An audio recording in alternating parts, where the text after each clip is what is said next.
नमस्कार, मी सीमाज किचनमध्ये तुम्हा सर्वांचे खूप खूप स्वागत आहे. मित्रांनो, आज आपण हिवाळ्यात स्पेशल लाडू बनवणार आहोत. ते म्हणजे मेथीचे लाडू. मेथीचे लाडू या दिवसामध्ये म्हणजेच हिवाळ्यामध्ये सांधेदुखीवर उपाय म्हणून खाल्ले जातात. त्याचबरोबर या हिवाळ्यामध्ये थोडा सर्दी आणि खोकल्याचा जास्त त्रास होत असतो. या लाडूमध्ये आपण सुंठ पावडरसुद्धा घातलेली आहे. त्यामुळे काय होईल, सर्दी आणि खोकला जो वाढवत असतो म्हणजे ह्या दिवसामध्ये तो थोडाफार कमी होण्यास मदत होते. या लाडूमध्ये बऱ्याच प्रमाणात असे आपण औषधी साहित्य वापरलेलं आहे. हळीव वापरलेली आहे, डिंक आहे, मेथी, ड्रायफ्रूट्स आहेत, खारीक वगैरे असल्यामुळे हे लाडू बाळंतिणीसाठी खूपच फायदेशीर आहेत. व्हिडिओ मोठा आहे पण अगदी शेवटपर्यंत पहा, म्हणजे तुम्हाला सर्व माहिती या लाडू संदर्भातील मिळेल. चला तर मग रेसिपीला सुरुवात करूया. इथे मी सुके खोबरे घेतलेले आहे, 1/2 किलो आहे. हे मी सुके खोबरे बारीक मिक्सरवर बारीक करून घेतलेले आहे. आता हे आपल्याला भाजून घ्यायचं आहे. गॅसची आच एकदमच मंद ठेवायची आहे. जेवढं तुम्ही मंद गॅसवर भाजाल ना तितकं खोबरं मस्त भाजलं जातं.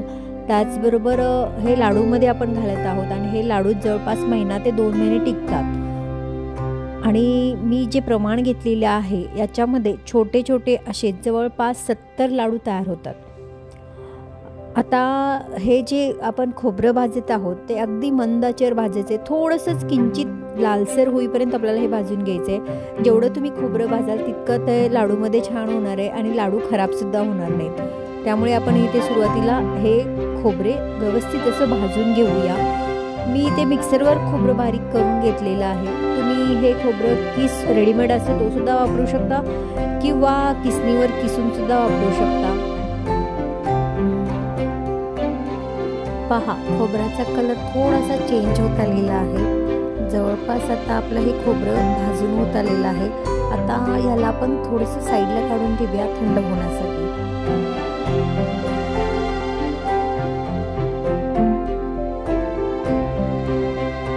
आता याच कढईमध्ये आपण ही खारीक पावडर आहे, 200 ग्रॅम आहे. मी रेडीमेड खारीक पावडर म्हणजे ऑनलाईन मागवलेली आहे. इवन दुकानामध्ये सुद्धा मिळते.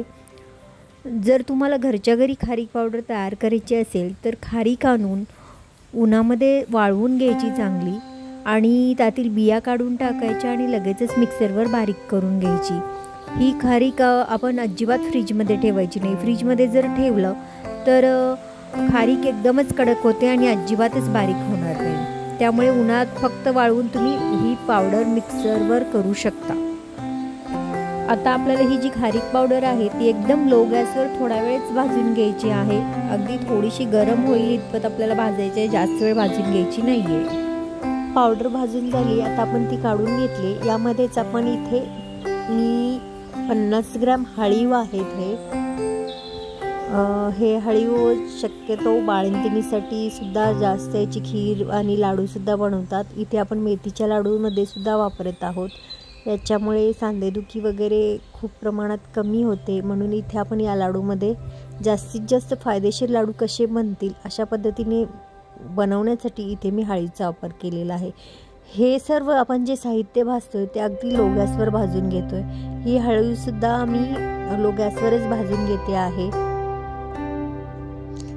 हळीव जसं तुम्ही भाजाल तसं त्याचा थोडासा कलर चेंज होत जातो.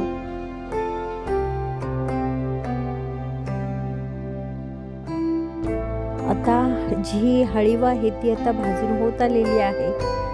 याच्यामध्येच मी थोडीशी खसखस आहे, मी इथे 20 ग्रॅम जवळपास खसखस वापरलेली आहे. ती याच्यामध्ये या हळीवमध्येच घालून थोडी भाजून घेते. पटपट असं आपल्याला खसखस भाजून घ्यायची, म्हणजे याच्यासोबत भाजून घ्यायचं आहे. मी एकत्रच अशासाठी टाकलेलं आहे कारण दोन्ही एकसाथ भाजले जातील आणि जर आपण फक्त खसखसच भाजायला जाऊ त्यावेळी चटकू शकते. म्हणून याच्यामध्येच मी टाकून थोडीशी लगेचच आता काढून घेणार आहे, नाहीतर तळण्याचे चान्सेस असतात. हे दोन्ही भाजून झाले, आता आपण काढून घेऊया. सर्व साहित्य थंड करून घ्यायचे. आता कढईमध्ये 1 टेबलस्पून तूप घालून घेतलेलं आहे. हे गाईचं तूप वापरलेलं आहे. यामध्ये आपण 100 ग्रॅम इथे मी मखाणे घेतलेले आहेत. मखाणे सुद्धा छान आपल्याला भाजून घ्यायचे आहेत. मखाणे भाजले गेलेले आहेत हे जर ओळखायचं असेल तर याला अधूनमधून थोडंसं हाताने प्रेस करून बघायचं, म्हणजे दाबून बघायचं आहे. जर मखाणे सहजपणे तुटले लगेच दाबल्यानंतर तर समजून जायचं की मखाणे आपले भाजलेले आहेत. जर ते तुटले नाहीत तर अजून थोडा वेळ मखाणे भाजून घ्यायचे आहेत. मखाणे भाजल्यानंतर लगेचच तुटतात आणि क्रिस्पी अगदी होतात. पहा, मखाणे छान भाजले गेलेले आहेत, अगदी सहज तुटत आहेत. ते आता आपण काढून घेऊया. आता याच कढईमध्ये अजून आपण 2 टेबलस्पून तूप घालून घेऊया. या तुपामध्ये आता हे सर्व जे ड्रायफ्रूट्स आपण वापरलेले आहेत, इथे मी सर्व ड्रायफ्रूट्स आहेत याचं प्रमाण म्हणाल तर प्रत्येकी 50 ग्रॅम घेतलेलं आहे. याच्यामध्ये काजू आहेत, बदाम आहेत, अक्रोड आहेत आणि पिस्ते आहेत. हे सर्व आपण मध्यम आचेवर आपल्याला सुरुवातीला हे भाजून घेऊया. याच्यामध्ये आपल्याला अजून ज्या बिया आहेत त्या थोड्या वेळाने घालूया, कारण त्या छोट्या आकाराच्या आहेत आणि पटकन त्या भाजल्या जातात. त्यामुळे आपण थोड्या वेळाने याच्यामध्ये त्या बिया घालायच्या आहेत. मस्त असे हे काजू, बदाम, अक्रोड परतवून घेऊया छानपैकी. छान असे क्रिस्पी गोल्डन कलर येईल असं आपण हे भाजून घ्यायचं आहे. आता यामध्येच आपण मगज बिया घेतलेल्या आहेत, सूर्यफूल बिया आहेत, त्याचबरोबर भोपळ्याच्या बिया आहेत. हे सर्व आपण एकत्रित भाजून घेऊया. या ज्या छोट्या बिया आहेत ते पटकन भाजल्या जातात, त्यामुळे सर्वात शेवटी मी घातलेल्या आहेत. आता हे सर्व छान भाजून झालेलं आहे. अजून 1 ते 2 मिनिट ठेवून आपण हे सर्व काढून थंड होण्यासाठी साईडला काढून ठेवूया. या बिया जर तुम्ही म्हणाल तर या बिया केसांसाठी वगैरे खूप फायदेशीर असतात आणि केस गळणार नाहीत अशा प्रकारच्या बिया तुम्ही खाल्लात तर, म्हणून मी या लाडूमध्ये घातलेला आहे. जितकं पौष्टिक आपल्याला बनवता येईल तितके पौष्टिक आपण हे लाडू बनवलेले आहेत.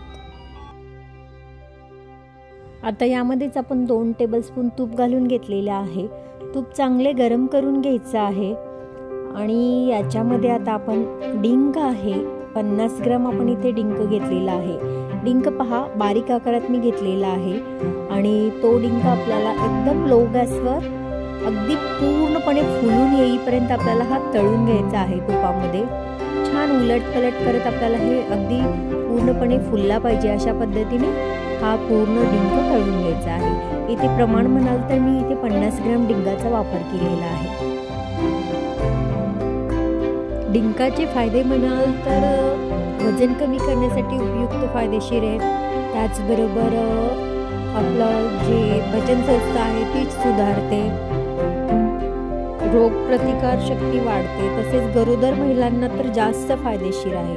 म्हणून शक्यतो हिवाळ्यामध्ये जास्तीत जास्त डिंकाचे लाडू करून खातात, ते याचसाठी. आता आपला डिंक छानरित्या भाजला गेलेला आहे, तुम्ही पाहिलेच आहे. आणि आता आपण जो राहिलेला डिंकसुद्धा अशाच पद्धतीने आपण मस्त तेलामध्ये छान तळून घेऊयात. तुम्ही पाहिलेच आहे आपण इथे तुपाचा किती वापर करत आहोत.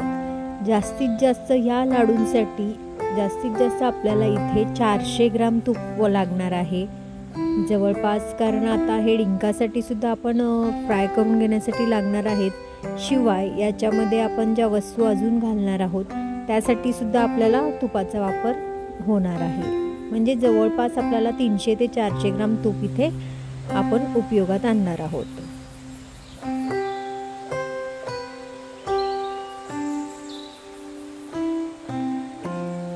आता जवळपास आपला पूर्णपणे डिंक तळून झालेला आहे. याच थोड्याशा तुपामध्ये आपण इथे 2 कप गव्हाचे पीठ घातलेले आहे. गव्हाचे पीठ तुम्ही पाहिलेच आहे, डिंक तळून झाल्यानंतर तूप किती राहिले होते ते. आता आपल्याला सुरुवातीला इथे हे 2 कप पीठ आहे, पण एकदम कोरडं असं तुम्हाला वाटत असेल, पण आता सुरुवातीला आपल्याला असंच थोडंसं कोरडं भाजून घ्यायचं आहे. म्हणजे जसजसं ते भाजत येईल तसं आपण यामध्ये तुपाचा वापर करणार आहे. जास्त म्हणजे लवकर जर तुम्ही जास्त तुपामध्ये पीठ भाजलं तर तो तुपाचा सुद्धा अंदाज येणार नाही आणि तूप जास्त झाल्यामुळे लाडूसुद्धा बिघडू शकतात, प्रमाण बिघडेल आपलं. तसेच पीठ जास्त म्हणजे भाजलं जाणार नाही, म्हणून थोडंसं ॲरोमा सुटूपर्यंत म्हणजे अगदी सुगंध येऊपर्यंत आपल्याला कोरडं असं पीठ भाजून घ्यायचं आहे. म्हणजे तुपाचं प्रमाणसुद्धा पीठ भाजत असताना कमीच लागतं.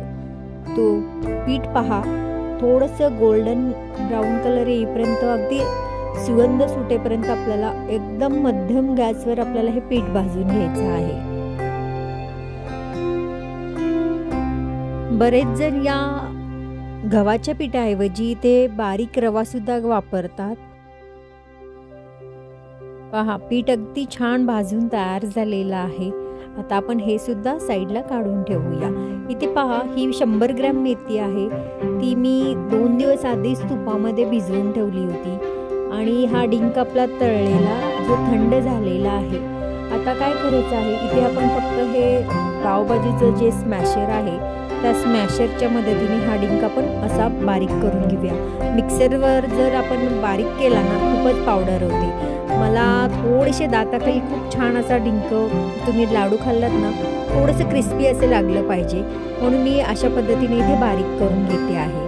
मस्त पावभाजीच्या स्मॅशरने मी इथे हा डिंक पूर्णपणे बारीक करून घेतलेला आहे. जास्त हवा तसा मला बारीक करून मी घेतलेला आहे. आता सर्व साहित्य आपण भाजलेलं जे आहे ते थंड झालेलं असल्यामुळे सर्व साहित्य आपण आता हे मी मिक्सरमधून बारीक करून घेते. सुरुवातीला मी मगजबिया बारीक करून घेतलेत. आता आपण जे ड्रायफ्रूट्स आहेत ते सुद्धा सर्व बारीक करून घ्यायचे. ड्रायफ्रूट जर तुम्ही थोडेसे मोठे ठेवलेत तरीसुद्धा चालतात. अगदी जास्त पीठ असं करायचं गरज नाही आहे. पहा आता संपूर्ण अशा पद्धतीने आपण सर्व पावडर करून घेऊया. त्याचबरोबर इथे मी खोबरं भाजून घेतलं होतं, ते सुद्धा थोडंसं एक गरका मारून घेणार आहे. ऑलरेडी ते बारीकच आहे पण अजून थोडंसं मी बारीक करून घेतलेलं आहे. त्याचबरोबर आपण इथे जी खारीक पावडर भाजून घेतली होती ती सुद्धा यामध्येच मिक्स करून घ्यायची आहे. तसेच हळीव आहे, खसखस आहे. हळीव आपण अजिबात बारीक केलेली नाही, ती अशीच वापरलेली आहे. तसेच आपण जो डिंक बारीक करून घेतला ते सुद्धा या सर्व एकत्र मिक्स करून घ्यायचं आहे. आता आणि यामध्ये जे भाजलेलं आपण पीठ होतं ते सुद्धा घालून घेऊया आणि अगदी व्यवस्थित असं मिक्स करून घेऊया सुरुवातीला. म्हणजे ज्यावेळी आपण इथे आता स्वीटनेस म्हणून इथे आपण गुळाचा वापर करणार आहे. गुळाचं प्रमाणसुद्धा मी सांगेनच तुम्हाला मी किती प्रमाणात गूळ घेतलेला आहे. त्याच्या आधी आपण हे जे पूर्ण बारीक करून घेतलेलं आहे सर्व साहित्य ते अगदी व्यवस्थित मिक्स करून घेऊया. आता इथे मी कढई घेतलेली आहे, ती एकाच कढईमध्ये मी संपूर्ण भाजून घेतलेलं आहे. आता याच्यामध्ये मी 2 टेबलस्पून तूप घालून घेतले आणि या तुपावर आपण सुरुवातीला इथे मी 50 ग्रॅम जे बेदाणे आहेत ते भाजून घेते आहे. आपण बेदाणे असेच अख्खे टाकणार आहोत म्हणून थोडेसे मी भाजून घेते, कारण ह्याच्यामध्ये थोडंसं मॉइश्चर असतं, त्यामुळे जरासे भाजून आपण मस्त तुपावर घेतले ते आपण यामध्येच मिक्स करून घेऊया. आता याच कढईमध्ये 2 टेबलस्पून तूप घालून घेऊया आणि इथे मी हा जवळपास 400 ग्रॅम गूळ आहे, हा बारीक किसून घेतलेला आहे. इथे तुम्ही गूळ पावडरचा सुद्धा वापर करू शकता, पण गूळ पावडर ऐवजी शक्यतो जो खडा गूळ असतो तो वापरला तर खूपच छान, कारण गूळ पावडर जी असते ती थोडीशी चिकट नसते. जो खडा गूळ असतो तो थोडासा चिकट असतो, म्हणून इथे मी खडा गूळ वापरलेला आहे. 400 ग्रॅम आहे. हा थोडासा तुपात टाकल्यानंतर जरासं विरघळल्यानंतर जी आपण मेथी भिजवून घेतलेली होती ती याच्यामध्ये मिक्स करून घ्यायची आहे. पूर्णपणे आपल्याला हे अगदी शिजवून घ्यायचं नाही. जोपर्यंत गूळ विरघळत नाही आहे तोपर्यंतच आपल्याला हे मिक्स करून घ्यायचं आहे. मेथीसुद्धा यामध्येच मिक्स करून घेऊया. मेथी 100 ग्रॅम आहे प्रमाणाचं आणि मी 2 दिवस आधीच थोडीशी म्हणजे गरम तव्यावर टाकून बारीक करून मी तुपामध्ये म्हणजे जवळपास 100 ग्रॅम तुपामध्ये मी 2 दिवस भिजत घातली होती. असं केल्याने काय होतं माहिती आहे का, जे आपले लाडू आहेत ते मेथी घातल्यामुळे अजिबात कडवट होणार नाही. त्यामुळे मी अशा पद्धतीने थोडंसं फक्त हे गुळामध्ये व्यवस्थित मिक्स करून घेतलेले आहे मेथी, कारण आपल्याला आता हे मिश्रण आहे ते व्यवस्थितरित्या मिक्स करून घेता येईल छानरित्या. ऑलरेडी आपण सर्व साहित्य मिक्स करून घेतलं असल्यामुळे गूळ घातल्यावर जास्त प्रमाणात मिक्स करायची अजिबात आपल्याला गरज पडत नाही. आता पटपट आपल्याला हे मिश्रण मिक्स करून घ्यायचं आहे, कारण गूळ जोपर्यंत गरम आहे तोपर्यंतच आपल्याला याचे लाडू तयार करून घ्यायचे आहेत. याच्यामध्ये मी 2 टेबलस्पून सुंठ आणि वेलची पावडर घालून घेतलेली आहे. सुंठ एवढ्यासाठी वापरलं आहे कारण हिवाळा असल्यामुळे थोडंसं सर्दी खोकलाचं प्रमाण वाढत असतं. आणि वातावरण थंड असल्यामुळे जरा घसा खवखवत असतो आणि कोरडा खोकला जास्त प्रमाणात येतो, म्हणून इथे आपण सुंठाचा वापर केलेला आहे. तसेच आता आपल्याला हे गरम असतानाच थोडंसं हाताला तूप लावून घ्यायचं आहे आणि याचे लाडू वळवून घ्यायचे आहेत. मस्त छोट्या छोट्या आकारात आपल्याला हे लाडू वळवून घ्यायचे आहेत. जर हे मिश्रण थंड झालं तर काही हरकत नाही, थोडंसं आपल्याला गरम करायचं आणि गरम असताना त्याचे लाडू वळून घ्या, म्हणजे पटपट वळले जातात. आता आपण अशा पद्धतीने सर्व लाडू वळून घेऊया. पहा, आपले लाडू तयार झालेले आहेत. तुम्हीसुद्धा या हिवाळ्यामध्ये अशा पद्धतीने हे लाडू करून पहा. कसे झाले त्याबद्दल मला कमेंट करायला विसरू नका. आणि अशा पद्धतीचे लाडू बनवून तुम्ही या हिवाळ्यामध्ये जरूर खा आणि अगदी तंदुरुस्त राहा. तसेच रेसिपी आवडली असेल तर व्हिडिओला नक्की लाईक करा, जास्तीत जास्त शेअर करा आणि रेसिपीबद्दल कमेंट करायला विसरू नका, कारण तुमच्या या प्रोत्साहनामुळे आम्हाला नवनवीन रेसिपीज करायला प्रोत्साहन मिळते. तसेच आपण पुन्हा भेटूया अशाच एखाद्या नवीन रेसिपीसोबत. तोपर्यंत स्वस्त खा, मस्त रहा, नेहमीच आनंदी रहा. रेसिपी पाहिल्याबद्दल तुमचे मनापासून आभार. धन्यवाद.